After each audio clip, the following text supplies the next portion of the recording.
जरा बस काय शेअर झाली मला नाही चल चल काय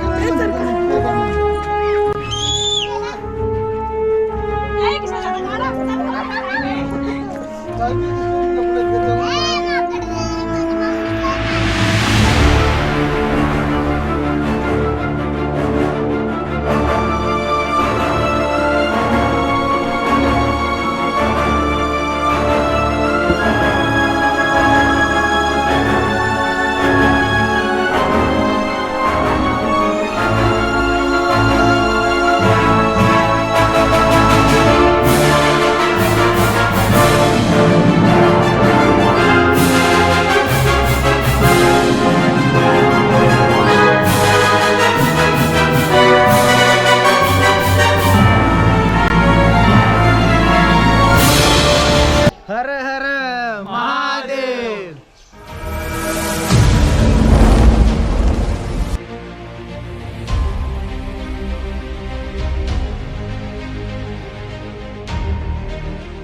नमस्कार मित्रांनो, स्वागत आहे तुमचं आपल्या सर्व ट्रेकर्सच्या यूट्यूब चॅनलमध्ये. तर आज आपण आलो आहे शुक्राचार्याला भेट द्यायला. तर तुम्ही पाहू शकताय आपल्या पाठीमागे जी ती कमान दिसते. तर ह्याच कमानीतून आत गेल्यावर आपल्याला शुक्राचार्याचं जे काय मंदिर आहे ते पाहायला भेटेल. हा जो रोड येतोय तो येतो बानोरगडावरून. जसं आपण बानोरगडावरून ह्या इकडे येऊ तसंच ह्या डाव्या साईडला ह्याकडे आपल्याला एक कमान पाहायला भेटते. तिथं लिहिलेलं आहे शुक्राचार्य. तर ह्या कमानीतून आत गेल्यावरती आपल्याला शुक्राचार्याचं मंदिर भेटेल. तर मग चला जाऊया आपण सुद्धा आत, बघूया आपल्याला आत काय पाहायला भेटतंय. चला. जसं आपण त्या कमानीतून आत येऊ तसंच आपल्याला समोर अजून एक कमान लागते आणि ह्या कमानीपासून खाली चालू होतात शुक्राचार्याला उतरायला पायऱ्या. जर तुम्ही तुमच्या पर्सनल गाडीनं आला असाल तर तुम्हाला ह्या इथं पार्किंगची एकदम व्यवस्थितरित्या सोय केलेली आहे. तर आपण आता आपली गाडी त्याची इथं पार्क केलेली आहे आणि गाडी पार्क करून ह्या इथे एक आपल्याला कमान पाहायला भेटते. ह्याच पायऱ्या होतात आपल्याला जायचे खाली शुक्राचार्यापाशी.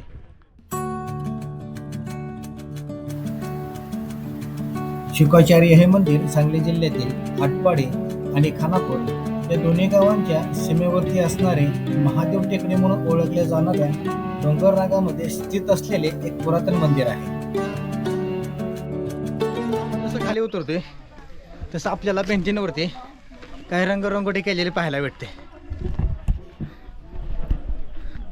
तर हे पाहू शकता तुम्ही रंगरंगोटी केलेली. जरा बस काय शेअर झाली मला नाही चल काय करत नाही चल चल काय करणार काय करणार मला धरलं हे तर बाबा घेऊन जा याला काय कशाला आता काय काय मी बोलत घेत जाऊन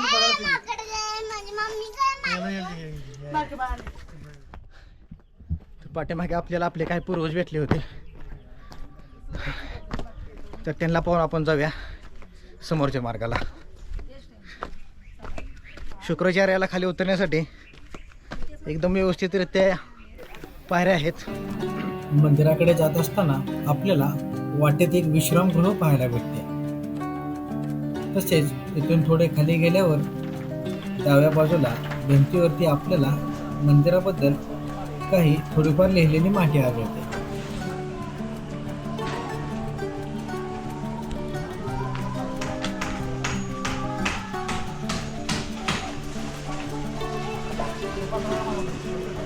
तसं आपण पाठीमागं ते एक विश्रामगृह पाहिलं. तिथून थोडा पायऱ्या खाली उतरल्यावर आपल्याला आहे ते एक शंकराची मूर्ती पाहायला भेटते आणि शंकराच्या मूर्तीसमोर होतून आहे ते एक गोमुखातनं पाणी पडत आहे खाली.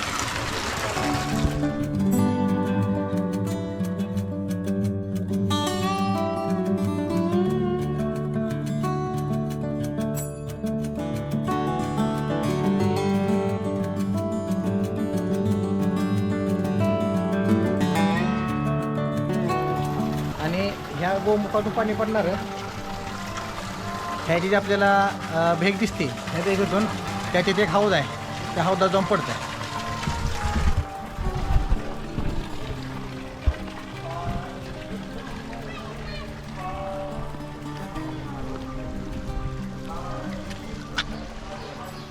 तसंच त्या गोमुखाच्या अलीकडच्या बाजूला आपल्याला एक छोटीशी गुहा पाहायला भेटते. तर आपण पाहूया त्या गुहेत काय आहे का. तर ही आहे छोटीशी समोरच गुहा आणि ह्या गुहेच्या बाजूला एक शंकराचं चित्र आहे ते लावलेलं आहे आणि समोर आपल्याला 3 शंकर ठेवलेले आढळतात. आणि ह्या इथे श्री शुकदेव यांचा एक फोटो पाहायला मिळतो.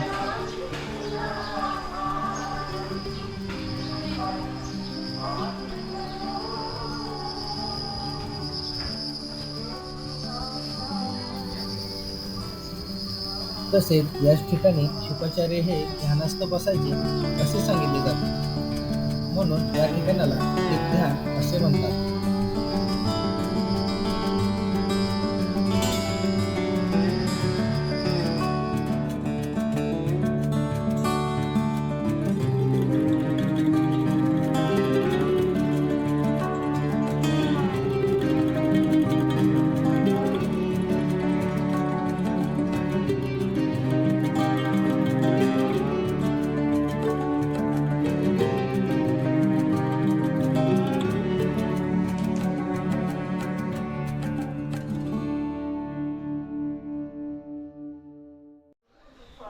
आणि बरोबर त्या गुहेतून थोडं खाली आलो आपल्याला इथं शुक्राचार्याचं म्हणजे मुख्य मंदिर आपल्याला पाहायला भेटतं.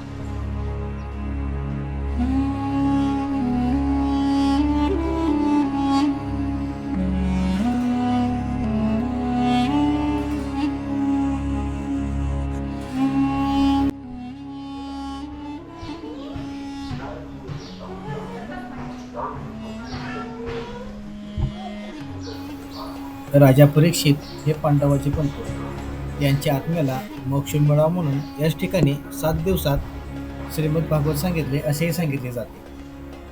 तसेच शुकाचार्य यांचा तपभंग करण्यासाठी इंद्राने रंभेला पाठवले, पण त्याचा काहीही उपयोग झाला नाही.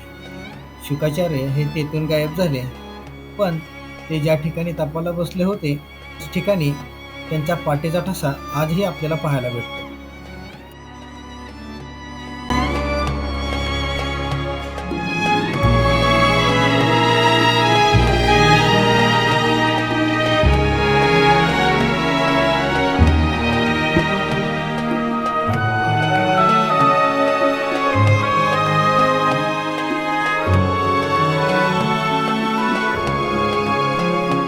ह्या इथं मुख्य मंदिर आणि मंदिराच्या बरोबर डाव्या बाजूला ह्या इथे आपल्याला एक छोटीशी गुफा पाहायला भेटते.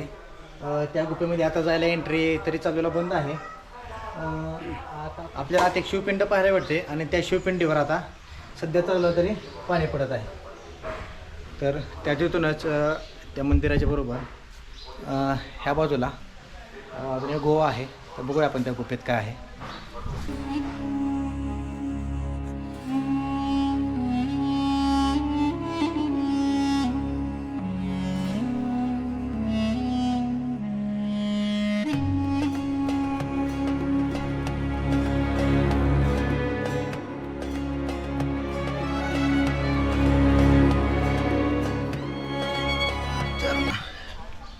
ह्या गुहेमध्ये सुद्धा आपल्याला एक शिवपिंड पाहायला भेटते. तसेच आपल्याला या मंदिराच्या परिसरात काही महाराजांचे फोटो पाहायला मिळतात. नारायणगिरी महाराज, किसनगिरी महाराज, शिवगिरी महाराज आणि उज्जैनगिरी महाराज या महाराजांचे फोटो आपल्याला या मंदिराच्या परिसरात पाहायला भेटतात.